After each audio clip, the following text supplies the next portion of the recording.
दोस्तों, मैंने आपको पिछले क्लास में भिन्न का जोड़ और घटाव सिखाया था।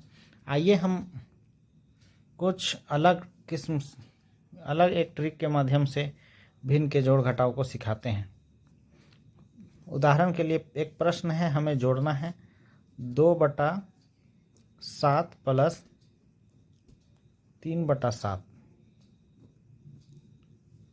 तो यहाँ पे इस प्रश्न को जोड़ने के लिए हमें 7 और 7 का एलसीएम निकालना होगा, और 7 और 7 का एलसीएम हमेशा 7 ही होगा। जैसे देखते हैं,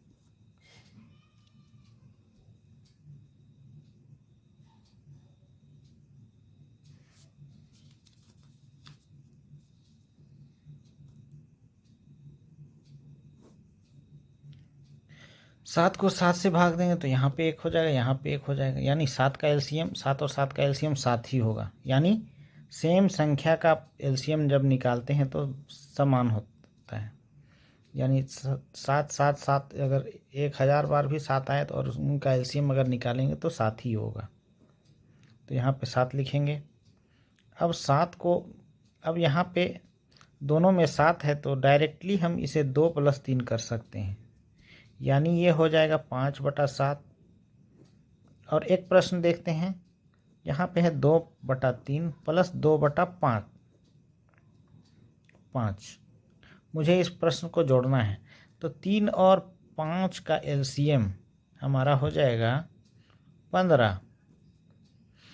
तो मुझे क्या करना है कि दोनों के अंश और दोनों के हर को 15 बनाना है। तो यहाँ 15 बनाने के लिए क्या करेंगे, तो किसी न किसी संख्या से गुना करना होगा। 3 को 15 बनाने के लिए 5 से गुना करना होगा, और 5 से जब गुना किए तो ऊपर यहाँ पे 5 से गुना कर देंगे। इसी तरह यहाँ पे 5 को 15 बनाने के लिए 3 से गुना करेंगे। अब 3 से गुना करेंगे तो इसके अंश जो 2 है उसको भी 3 से गुना करेंगे, यानी यहाँ पे 2 × 5 = 10 लिखेंगे, और यहाँ पे 15 लिख देंगे, और फिर यहाँ पे 6/15 लिखेंगे।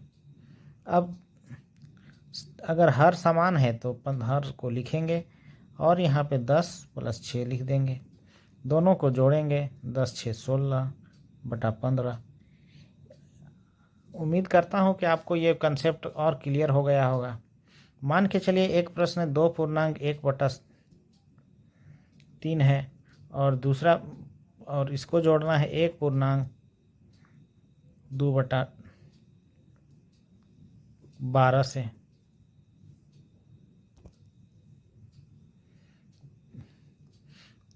ये एक मिश्रित भिन्न है। मिश्रित भिन्न को विषम भिन्न में बदलने के लिए इस 2.1/3 को विषम भिन्न में बदलने के लिए 2 को 3 से गुना करेंगे, 2 × 3 = 6 हो जाएगा, और जो यहाँ पे इसके अंश में जो बचा हुआ है उसे जोड़ देंगे, 6 × 1 = 7 हो जाएगा। यानी बराबर लिख के यहाँ पे इसको 7 लिखेंगे बटा 3 लिखेंगे। इसी तरह यहाँ 1 को 12 से गुना करेंगे, 12 × 1 = 12 हो जाएगा, और 2 जोड़ देंगे यानी 14 हो जाएगा, प्लस यहाँ पे 14 हो जाएगा, ये 12 हो जाएगा। अब इसे जोड़ने के लिए हम 3 और 12 का एलसीएम निकालेंगे। 3 और 12 का एलसीएम जो है 1, यहाँ पे 4, 3 × 4 = 12 हो जाएगा। तो अब हम दोनों के हर को 12 करेंगे, तो इसके हर को 12 करने के लिए 3 को मुझे 4 से गुना करना पड़ेगा। अब जब 3 को 4 से गुना करेंगे तो इसके अंश 7 को भी 4 से गुना करना पड़ेगा, और ये ऑलरेडी 12 है, यानी 14/12 लिख देंगे। यहाँ पे 7 × 4 = 28 हो गया, 28, यहाँ 12 हो गया, प्लस यहाँ 14/12 हो गया। अब यहाँ पे डायरेक्ट हम इसको 28 + 14/12 लिख सकते हैं, और यहाँ पे जोड़ने पे 42/12 लिखेंगे। उम्मीद है आपको ये प्रश्न भी समझ में आ गया होगा। एक और उदाहरण लेते हैं। ये 7.1/4 माइनस 2.1/3। तो इसे हम सबसे पहले विषम भिन्न में बदलेंगे। विषम भिन्न में बदलने के लिए 7 गुना 4 करेंगे, 7 चौके 28 और प्लस 1 जोड़ देंगे, 28 1 29, 29/4 हो जाएगा। और यहाँ पे 3 गुना 2 करेंगे 6 हो जाएगा और प्लस 1 करेंगे तो यहाँ पे 7 लिखेंगे और नीचे 3 लिखेंगे। और 4 3 का एलसीएम जब निकालेंगे तो 4 3 का एलसीएम डायरेक्टली गुना करके निकाल सकते हैं, 12 हो जाएगा। तो यहाँ पे दोनों के हर को 12 करना है, यानी यहाँ पे 4 को 3 से गुना करने पे 12 आ जाएगा। तो ऊपर 29 को भी 3 से गुना करना होगा और यहाँ पे 7/3 हो जाएगा। तो 3 को 12 करने के लिए 4 से गुना करना होगा, तो ऊपर भी 4 से गुना करेंगे, यानी यहाँ पे 3 9 27 का 7, 3 दूनी 6 2 8 हो गया और बटा 12 हो जाएगा, माइनस 7 चौके 28 हो जाएगा बटा 12 हो जाएगा। इसे हम 87 माइनस डायरेक्ट लिख सकते हैं 12, घटाने पे 17 में 8 9, 7 में 2 5, 59/12 हो जाएगा। ये हमारा आंसर हो जाएगा। आइए एक और एग्जाम्पल लेते हैं।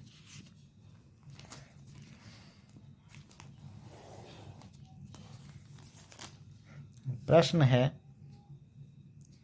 2/5 माइनस 1/2/15।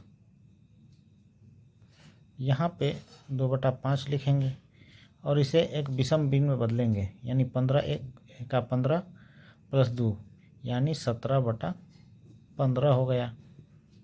अब 5 15 का एलसीएम निकालेंगे। 5 15 का एलसीएम 5 से भाग जाएगा 1 3, यानी 5 तिया 15 हो गया।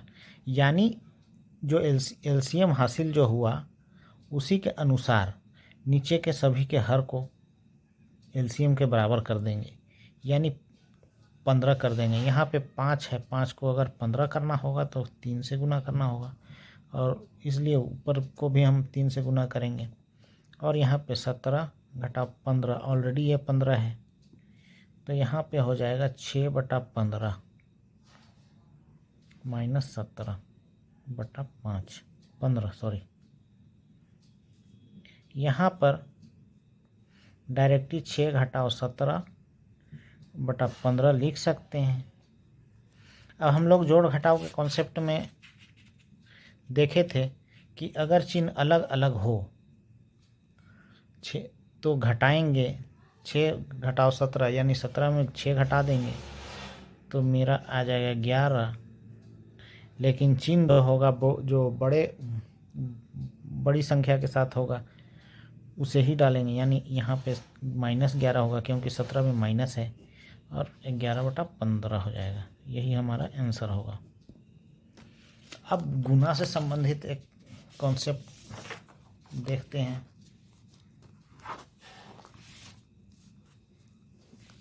इसी तरह गुना में हम लोग पढ़े थे कि 3 गुना 5,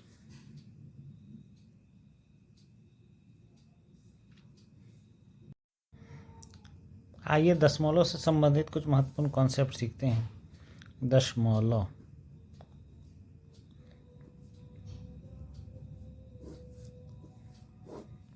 संख्या को हम भिन्न के रूप में व्यक्त करने से संबंधित कॉन्सेप्ट सीख चुके हैं। अब दशमलव होता क्या है देखिए। 2.3 का मतलब होता है, ये इकाई में 2 है और 0.3 पॉइंट के बाद इधर 3 है, मतलब वो किसी का 3 का 10वां हिस्सा है। यानी एक अगर 1 हो तो 1 का 10वां हिस्सा 1/10 हो जाएगा, यानी 10 भाग में 1 भाग। यानी 2.3 का मतलब हुआ कि 10 में 3। उसी तरह 5 हो जाएगा तो ये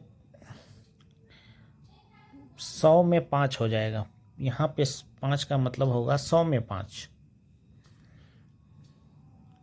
इसी तरह यहाँ पे कुछ अगर रखेंगे 1 तो ये 1000 में ये हो जाएगा, 1 हो जाएगा। यानी मान के चलते हैं यहाँ पे 102 है, ठीक है।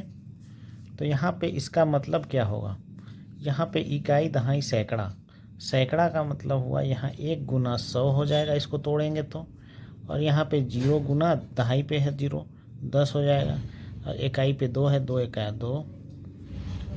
तो हम देख पा रहे हैं कि पहले 100 था, यहाँ पे 10 था, अब 1 हो गया। अब अगला में क्या होगा, प्लस 1 का 10वां हिस्सा, हमेशा यहाँ 100 था, अब 100 का 10वां हिस्सा 10 बचा, अब 10 का 10वां हिस्सा 1 बचा। इसी तरह अब 3 में क्या होगा, 1 का 10वां हिस्सा यानी 1/10 हो जाएगा। अब यहाँ पे 5 का अर्थ हुआ 1/10 का 10वां हिस्सा यानी 1/100 हो जाएगा, प्लस 1 गुना 1/1000 हो जाएगा, ठीक है। यानी जैसे जैसे हम दाईं तरफ जाएंगे उसका मान घटते जाएगा, और वो लगातार अंक का मान पिछले अंक से के 10वें हिस्सा रह जाएगा, ठीक। उम्मीद है आपको ये भी समझ में आ गया होगा। आइए दशमलव से संबंधित जोड़ घटाव सीखते हैं। प्रश्न मेरा है 2.3 प्लस 3.8, इसे जोड़ना है, तो इसे जोड़ेंगे कैसे। तो दशमलव के बाद जो संख्या है यहाँ पे 3 है और यहाँ पे 8 है, दोनों को जोड़ने पर 1 हासिल 11 होगा, 11 का 1 लिखेंगे, उसके बाद दशमलव देंगे, 2 3 5 हो गया, और हासिल 1 था उसे 6.1 हो जाएगा। इसी तरह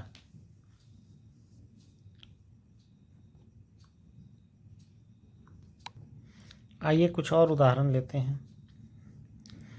एक चीज़ और समझ लीजिए, 6.1 का अर्थ है 6.1 को लिख सकते हैं 6.1000। इधर हम अनंत जीरो लगा सकते हैं, जैसे 6 के पहले कोई भी जीरो लगाने से इसके वैल्यू पे कोई असर नहीं पड़ता, उसी तरह दशमलव के बाद कोई अंक हो उसके बाद अनंत जीरो लगाने से उसके वैल्यू पे कोई असर नहीं पड़ेगा। यानी 6.1 को 6.10 भी लिख सकते हैं, 6.100 भी लिखा जा सकता है। यहाँ पे एक प्रश्न है 2.3 प्लस 8.25, हमें इसे जोड़ना है। हम देख पा रहे हैं कि यहाँ पे दशमलव के बाद 1 अंक है और यहाँ पे 2 अंक हैं। हमें समझना होगा कि दशमलव के बाद अगर कोई अंक हो उसके बाद हम जितना चाहे अपनी मर्जी से जीरो डाल सकते हैं क्योंकि इससे उसके वैल्यू पे कोई असर नहीं पड़ता है। तो यहाँ पे मैं देख पा रहा हूँ 2 अंक है और यहाँ पे 1 अंक है, यानी यहाँ पे एक ज़ीरो डाल देने से दोनों 2 अंक के हो जाएंगे। अब हम इसे आसानी से जोड़ सकते हैं। यहाँ पे 0 हो गया, यहाँ 5 हो गया, जोड़ने पे 5 होगा, और यहाँ पे 3 2 5 हो जाएगा। अब यहाँ पे दशमलव डालेंगे, 8 तो 10 हो जाएगा। इस तरह से हम इसे निकाल लिए।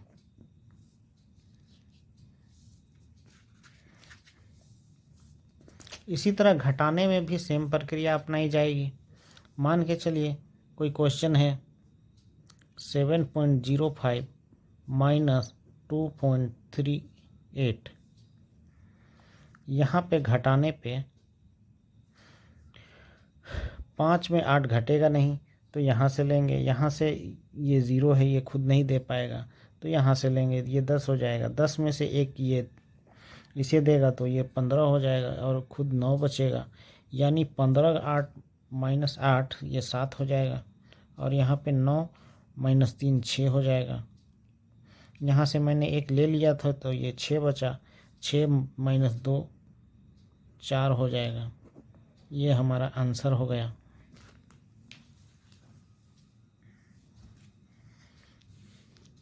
अब एक और प्रश्न लेते हैं।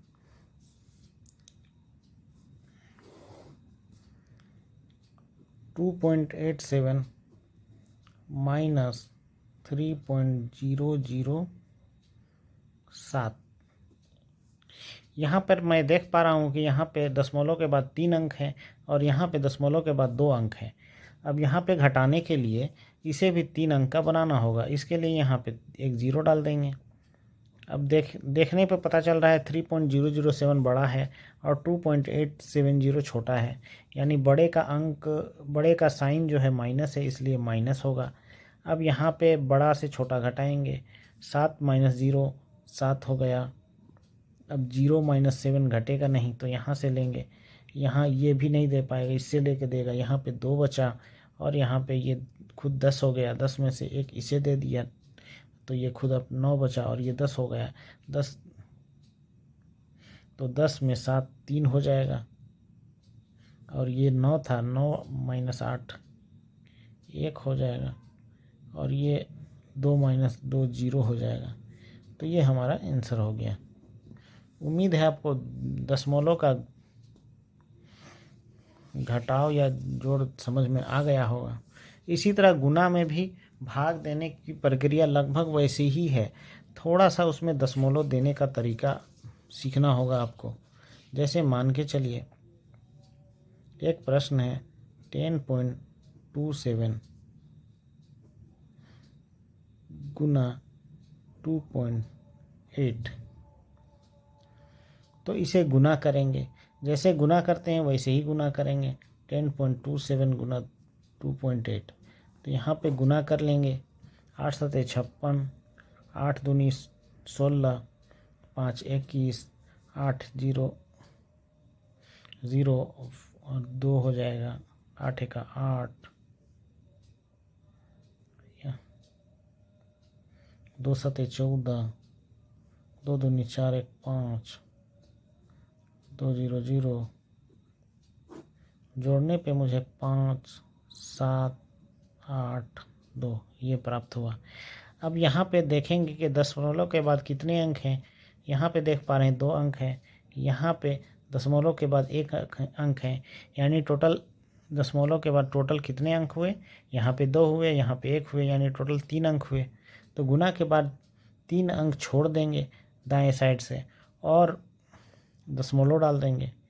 यहाँ पे दशमलव यहाँ पे डाला जाएगा क्योंकि यहाँ पे 2 अंक, एक 3 अंक और यहाँ पे दशमलव दे देंगे 28.756। इस तरह से आप दशमलव का गुना भी सीख चुके होंगे। इसे आप ज़्यादा से ज़्यादा कोई भी किताब लीजिए और उससे प्रैक्टिस कीजिए ताकि आपको इसका कॉन्सेप्ट और क्लियर हो सके, क्योंकि कॉन्सेप्ट क्लियर करना आपकी जिम्मेदारी बनती है कि प्रैक्टिस के माध्यम से कॉन्सेप्ट और ज़्यादा से ज़्यादा क्लियर हो, ताकि आप एग्ज़ाम में या कभी भी किसी को बताने के दौरान कन्फ्यूज़न ना हो। धन्यवाद।